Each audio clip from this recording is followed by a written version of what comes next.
Hey everybody out there, it's Pastor John responding to Stump the Pastor questions that I didn't get to preach on that Sunday. Lots of great questions, and here's one more.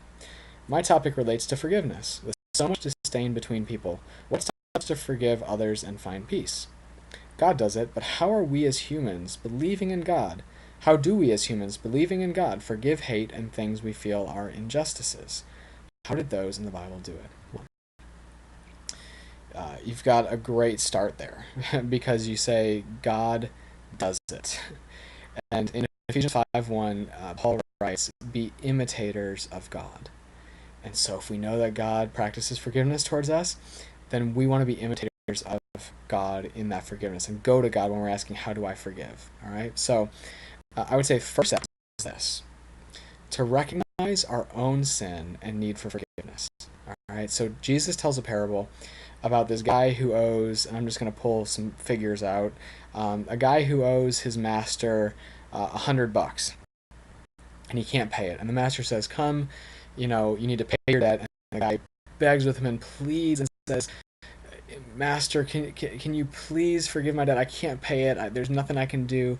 And the master looks at him and says, "Your debt is forgiven." Well, that same guy who just got forgiven his debt goes out and finds someone who owes him $5 and says, "Hey, you need to pay me the debt you owe me." And then when the guy can't pay him, throws him in jail. And so sometimes that's how we act.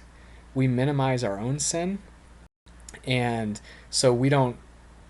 When other people need forgiveness, we're like, "Well, hey, why do you don't deserve forgiveness or anything like that?" And we forget we are desperately in need of forgiveness too, and God has lavished forgiveness on us. Okay, so I think one is being really in touch with our own sinfulness. It gives us more compassion to see others who are in the wrong, or at least we feel are in the wrong. It gives us a motivation to kind of put ourselves in their shoes and recognize that we all need forgiveness and mercy. Okay, so that's first step, I would say. Second step is, again, looking at how does God forgive. One of my favorite verses on this, Romans 5 verse 8. "But God proves his love for us in that while we were still sinners, Christ died for us."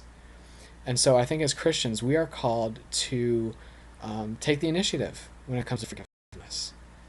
If we're constantly counting wrongs against us and waiting for other people to initiate processes of healing and forgiveness, it's not going to happen. We have more reason to express forgiveness and to seek reconciliation than anyone else, because we know what great lengths God has gone to do that with us, and we know that that's God's dream for the world, is to reconcile all things to himself. And so we need to be the ones who break the cycle. God didn't wait for us to be ready to admit our wrongdoing. While we were still sinners, Christ died for us. God made the first move. And so a lot of times we need to remember that we're called to take the first move. There's just nothing, there's no way around that, I don't think, as a follower of Jesus. Um, and so we make room for, or we make the step for forgiveness and reconciliation to happen. One thing I found helpful as well then is in initiating a conversation. If we feel someone else is in the wrong, is perpetrating injustice, or has hurt us, that we can try and, whenever possible, own our part.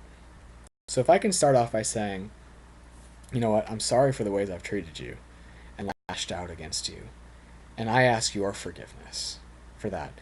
That's a huge step in breaking down some of the barriers that lead to division between people. If they can see your humility, that helps people to put down their own guards and maybe make them more ready to ask your forgiveness and to recognize that they need mercy too, and that they've been in the wrong. So I think initiating that with that humility and that confessional spirit, I think, is very infectious and contagious. So there's a step. And then the reality is that not everyone is going to recognize their wrongness or the hurts that they've perpetrated, or that they have been oppressive in some way. And so I think what we can do is speak the truth in love. Again, as Paul says, I'm really taking a lot from Ephesians 5, it turns out, but speaking the truth in love, I guess that's 4. Anyway.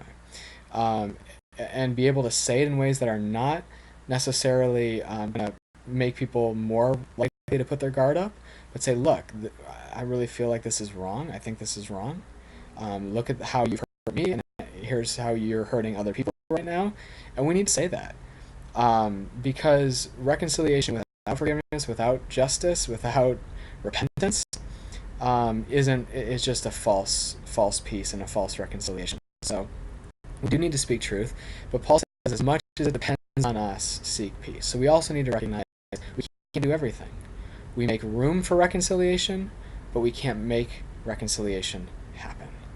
So we need to make room for reconciliation, partly to let it go from us, to stop carrying that burden of that we need vindication or that we need anything.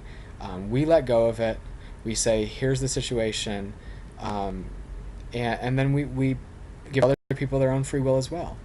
And if they cannot recognize their own hurt, we keep moving forward in the spirit of love and humility, continuing to recognize our own need for mercy. But if we keep dwelling on it, it doesn't help anyone. It doesn't help any relationship. It doesn't lead to any kind of reconciliation. So we can speak that truth when we need to, and we can bring it up again, for that matter. We can bring it up again. We can bring it up again until that injustice isn't happening anymore. But we continue to do it in a desire for reconciliation, in a desire for mercy, wanting a peace that is built on justice. So those are just a few things that come to mind. I hope that's been helpful. But another one of these questions where 7 minutes. I took 7 minutes. That's a long time, but we could do it in 700 minutes and still not cover it. So that's my response at the Stump the Pastor question. Hope it's been helpful.